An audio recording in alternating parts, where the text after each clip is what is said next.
In this session, we're going to review the Trade Finder setup.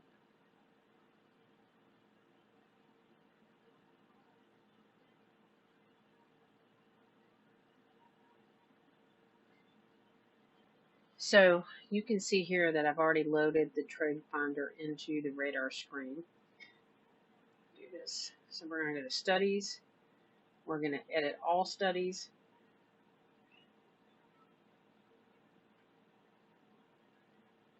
And this will show you what is currently loaded in the radar screen.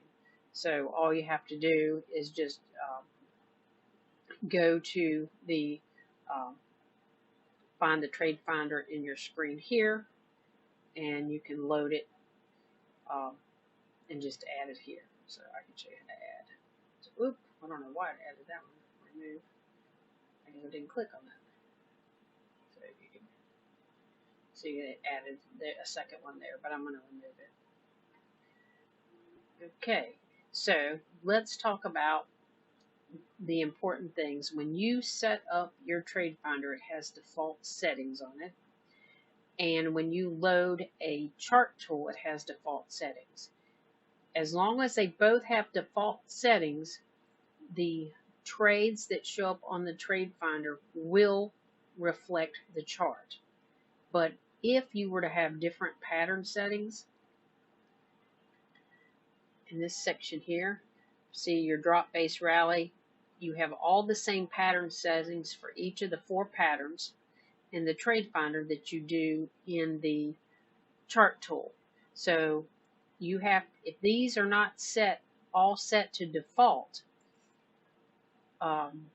or they don't match in both the Trade Finder and the chart tool, you will not necessarily see the same bands. And when you don't see the same bands, you might not see the trade that's called out on the Trade Finder. You may not see those bands on your chart. Let's cancel out of this real quick. So you can see here that on the Micro ES, let's see, we don't have a trade there, so let's move to something we do have a trade for. And it will load this data.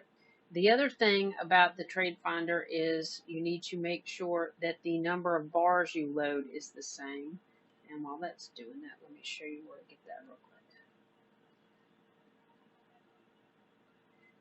You edit the Trade Finder Studies. It's under General. And you can see that I've got 5,000 bars back. And I also have 5,000 bars on my chart. If these do not match, you can end up having different bands drawn on your chart versus the bands designated in the Trade Finder. Okay, so we can see here on YM we have a trade found, and it is a long trade, and the entry for that is 35,442.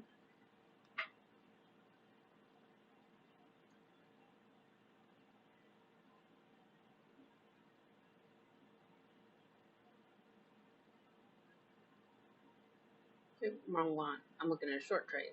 35,442. So you can see that it's right here. Let me expand this, make it easier for you to see. So here's this band right here, 442 to 446, and it shows you your target is the next opposing zone here at 35,333. And I did make a slight change to the requested proximity. Normally the default on that is 1. I set that to 2 to allow more trades to be shown for this example, and I will talk in about more detail about that in another section. So this is and I'm going to show you this real quick under Studies. I just want you to see on the chart tool where those patterns are. So we're going to customize this.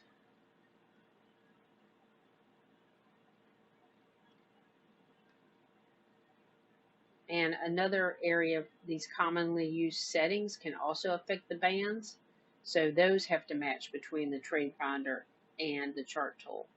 And then you can see you've got your drop-based rally pattern settings. So all those for the four different patterns, the drop-based rally, rally-based rally, rally-based drop, drop-based drop would need to match. So that will get you started using the trade finder.